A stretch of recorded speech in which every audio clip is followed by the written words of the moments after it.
The Red Kitchen Reader by Simicles Quo. Though naturally modest, I must admit to some pleasure in being dubbed by our emperor's father, the late Pelagius IV, as the finest connoisseur in Tamriel. He was also good enough to appoint me the first, and to this day the only, master of cuisine in the imperial court. Other emperors, of course, had master chefs and cooks in their staff, but only during the reign of Pelagius was there someone of rarefied tastes to plan the menus and select the finest produce to be served at court. His son Uriel requested that I continue in that position, but I was forced to graciously decline the invitation because of age and poor health. This book, however, is not intended to be autobiography. I have had a great many adventures in my life as a knight of fine dining, but my intention for this book is much more specific. Many times I have been asked, "What is the best thing you ever ate?" The answer to that is not a simple one.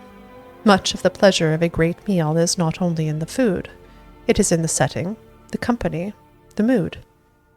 Eat an indifferently cooked roast or a simple stew with your one true love, and it is a meal to be remembered.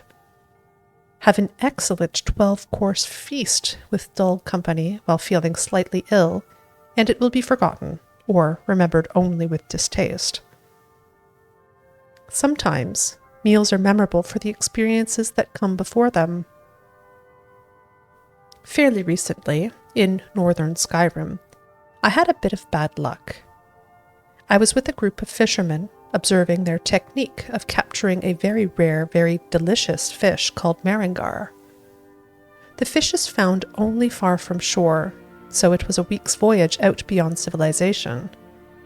Well, we found our school of maringar, but as the fishermen began spearing them, the blood in the water attracted a family of dreg, who capsized the boat and everyone on it. I managed to save myself, but the fishermen and all our supplies were lost. Sailing is not, alas, a skill I have picked up over the years, and it took me 3 weeks with no provisions to find my way back to the Kingdom of Solitude.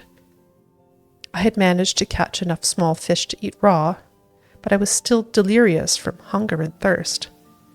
The first meal I had on shore, of Nordic roast boar, jasbay wine, and, yes, fillet of maringar, would have been excellent under any circumstances, but because of the threat of starvation I had faced, it was divine beyond words. Sometimes, meals are even memorable for the experiences that follow them. In a tavern in Falinesti, I was introduced to a simple peasant dish called collopi. Delicious little balls of flesh, thick with spices and juice. So savory, I asked the proprietress whence they came.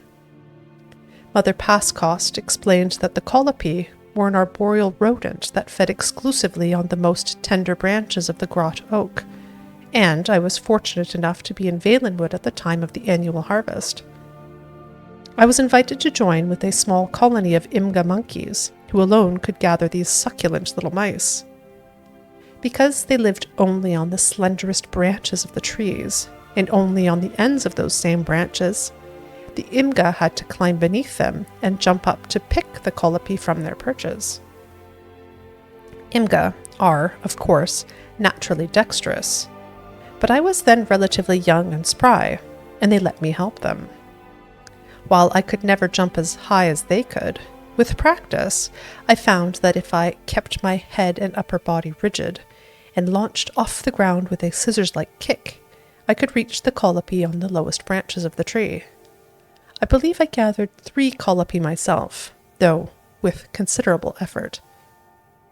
To this day, I salivate at the thought of collopi, but my mind is on the image of myself and several dozen Imgas leaping around beneath the shade of the grot oaks. Then, of course, there are the rare meals memorable for what came before, after, and during the meal, which brings me to the finest thing I ever ate, the meal that began my lifelong obsession with excellent cuisine. As a child, growing up in Cheydinhall, I did not care for food at all. I recognized the value of nutrition, for I was not a complete dullard, but I cannot say that mealtime brought me any pleasure at all.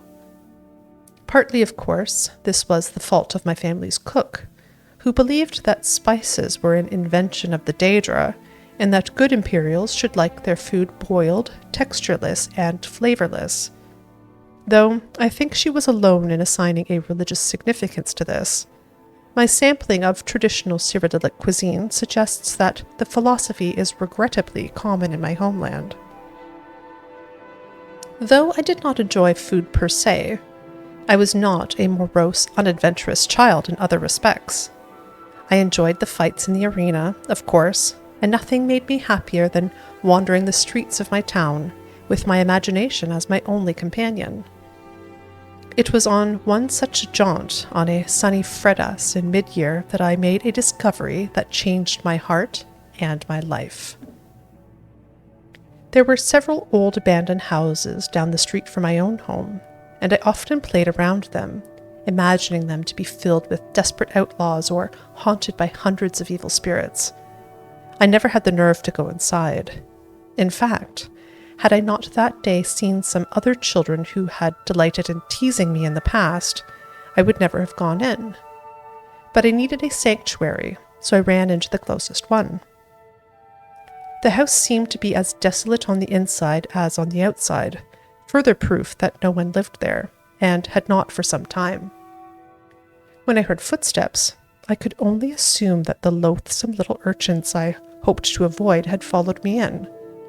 I escaped to the basement, and from there past a broken-down wall that led to a well. I could still hear the footsteps above, and I decided that I was still loath to confront my tormentors. Knocking aside the rusty locks on the well, I slipped down below. The well was dry, but I discovered it was far from empty. There was a sort of a sub-basement to the house, 3 large rooms that were clean, furnished, and evidently not abandoned at all. My senses told me someone was living in the house after all, not only my sense of sight, but my sense of smell. For one of the rooms was a large red-painted kitchen, and spread out on the coals of the oven was a roast, carved into small morsels. Passing a beautiful and appropriate bas-relief of a mother carving a roast for her grateful children, I beheld the kitchen and the wonders within. Like I said, food had never interested me before, but I was transfixed, and even now as I write this, words fail me in describing the rich aroma that hung in the air. It was like nothing I had ever smelled in my family's kitchen, and I was unable to stop myself from popping one of the steaming chunks of meat into my mouth. The taste was magical, the flesh tender and sweet. Before I knew it, I had eaten everything on the stove, and I learned at that very second the truth that food can and should be sublime. After gorging myself and having my culinary epiphany, I was conflicted on what to do. Part of me wanted to wait down in that red kitchen until the chef returned, so I could ask him what his secret recipe was for the delicious meat. Part of me recognized that I had stolen into someone's house and eaten their dinner, and it would be wise to leave while I could. That is what I did. Time and again, I've tried to return to that strange, wonderful place, but Cheydinhall has changed over time. Old houses have been reclaimed, and new houses abandoned. I know what to look for on the inside of the house: the well, the beautiful etching of a woman preparing to carve out a roast for her children, the red kitchen itself. But I have never been able to find the house again. After a while, as I grew older, I stopped trying. It is better as it remains in my memory, the most perfect meal I ever ate. The inspiration for my life that followed all was cooked up together with that fabulous meat right there in the red kitchen.